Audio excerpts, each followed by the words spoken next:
Everybody. So today we're going to talk about caffeine. So, despite considerable research in this area, the role of caffeine as a performance-enhancing drug is still controversial. Caffeine has many specific benefits for different types of athletes. There are many athletes that believe that a substance can enhance their physical as well as mental performance.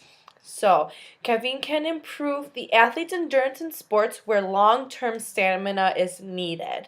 These sports include cycling, running, and even soccer. An experimental study found in the Journal of Applied Physiology tested the effects of caffeine as an ergogenic aid.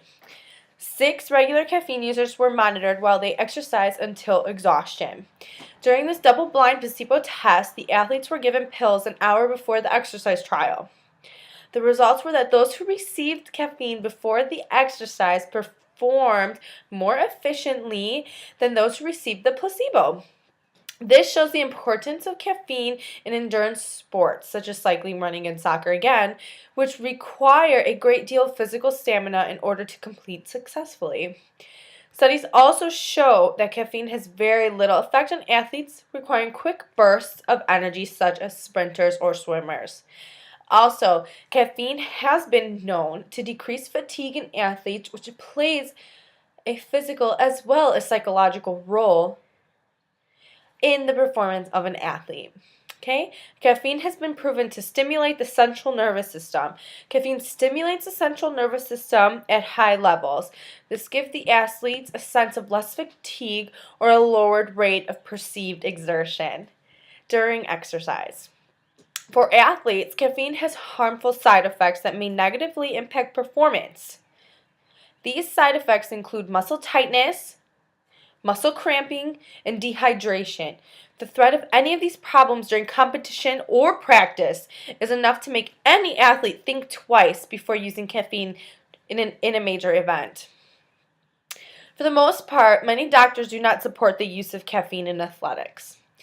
For those athletes who believe that caffeine can enhance their performance, here are a few tips. It is important that the athlete refrains from caffeine use 3 to 4 days before their competition. This allows for the tolerance levels of caffeine to decrease, thus making the body susceptible to caffeine when consumed. Also, it is important for athletes to understand their caffeine limits. Make sure that you have used caffeine in a variety of training conditions to understand your limitations. Finally, it is beneficial to ingest caffeine 2 to 3 hours before consumption to ensure a peak of performance. Currently, an array of stimulants are considered banned substances by the NCAA. Caffeine is, in fact, one of those. The use of guarana is banned for all collegiate athletes. And high amounts of coffee can, if tested, can be considered inappropriate and banned. So just remember before any competition to stay away from any type of banned substance and train very hard and work very hard, and just use caffeine in a tiny bit if you are going to use it for an athletic performance. Thank you very much.